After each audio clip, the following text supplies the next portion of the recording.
iyadoo maanta ay ku beegan tahay maalinta caalamiga ah ee xurriyadda saxaafadda adduunka ee 3 May ayaa waxay saxafiyiinta Soomaaliyeed iskugu yimaadeen magaalada Muqdisho iyagoo ku cabiraya culeysyada ka haysta helista xogta ay u baahan yihiin. Xogayaha ururka saxafiyiinta Soomaaliyeed ee SJS Cabdalle Axmed Muumin ayaa warbaahinta u aqriyay war saxaafadeed ay si wadajir ah u soo saareen ururada ay ku mideysan yihiin saxafiyiinta iyo hay'adaha warbaahinta. munaasabadda maalinta caalamiga ah ee xurriyadda saxaafadda adduunka darteed annagoo ah hay'adaha warbaahinta madaxa bannaan iyo ururada saxaafadda waxaan aad uga walaacsanahay handadaadaha weerarada iyo cagajuglaynta ka dhanka ah warfidyeenada iyo warbaahinta madaxa bannaan ee Soomaaliyeed. sanadkii tagay 2019 wuxuu ahaa warbaahinta iyo warfidyeenka wuxuu ahaa mid cabsi badan.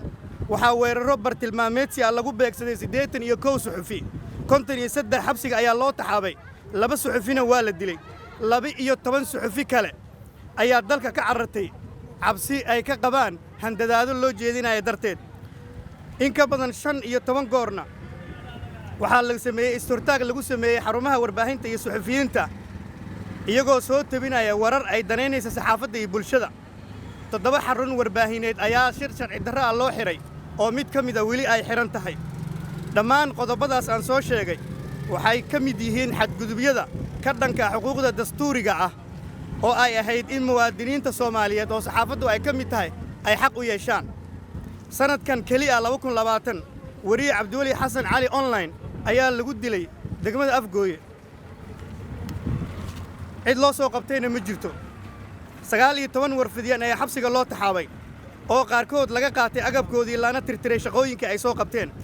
4 suxufi waa la garaacay, 2 warbaahin waa la mamnuucay iyo horjoogsi lagu sameeyay suxufiyiin kala duwan xaq ay u lahaayeen inay gaaraan xogta oo ay bulshada soo tabiyaan kuwaas oo la bartilmaameedsaday. agaasimaha idaacadda Mustaqbal Axmed Ciise Guutaale ayaa dawladda ka dalbaday in ay warbaahinta faafreebin ayna ogolaadaan in ay qaataan dhaliisha ay u soo jeedinayaan warbaahinta ayna oofiyaan balanta ay hore u qaaday ee ahaa in ay ilaalinayaan xurriyadda hadalka.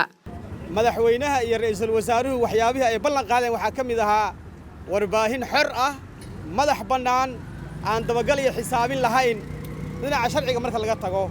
sidaas awgeed waxa aan dalbanaynaa ilaa hadda madaxda Soomaaliyeed iyo xukunka Soomaaliyeed iyo dawladdu inay ixtiraamto warbaahin madax bannaan oo mas'uul ah oo xisaabinaysa oo daba socota oo muwaadiniinta siinaysa macluumaadka dawladda ku saabsan dhacdooyinka dhacay. sida uu sheegay gudoomiyuhu waxay ka dhignaayeen in la xanibayo awoodda iyo dhaqdhaqaaqa saxaafadda. tusaalaha ugu fiican wuxuu ahaa dadka ama suxufiyiinta shaqada haya in la qabto la haayo ilaa 3 saac 4 saacadood markii shaqadii ay ka baabadana la iska sii daayo. xogayaha ururka saxafiyiinta Soomaaliyeed ee Fesaj Maxamed Ibraahim Maclimow ayaa sheegay in haatan sii kordhayso cagajugleynta iyo tacadiyada loo geysanayo saxafiyiinta Soomaaliyeed wuxuuna tibaaxay in ay ka soo horjeedaan dhibaatooyinka mar walba loo geysto saxafiyiinta ku dhaqan magaalada Muqdisho iyo guud ahaan dalka. warbaahinta Soomaaliyana waxa hoos u dhacay hab xurriyatul qowlki waa sida la sheegay ama halka laga aqriyay waxa aad sare ugu kacay xarigii cagajugleyntii dhibaatayntii wariyaasha. sidaa daraadeed annagoo midaysan waxaan muujinaynaa inaan ka xunnahay sida ummadda Soomaaliyeed wariyaasha Soomaaliyeed u shaqaynaya ummadda had iyo jeer loo dhibaataynayo iyadoo aan loo soo maraynin sifo sharci ah. waxaa war laga waayay madaxdii Soomaaliya waxaa lagu jiraa xilli cudur dilaac uu jiro ilaa hadda warbaahintu ma aysan helin in ay madaxweynaheeda su'aalo weydiiso inay ra'iisul wasaaraheeda su'aalo weydiiso gudoomiyaha baarlamaanka inay su'aalo weydiiso xagee mareen. hadda adduunkuna waa arkaysaa meelaha qaarkood madaxda xaaladaha jira awgood dadkoodu waxay had iyo jeer ay warka siiyaan maalinle annaga isbuuc lama bille xitaa hal maraan la'nahay annaga. marka heerkaasay naga maraysaa. waxaan rabnaa in war la helo.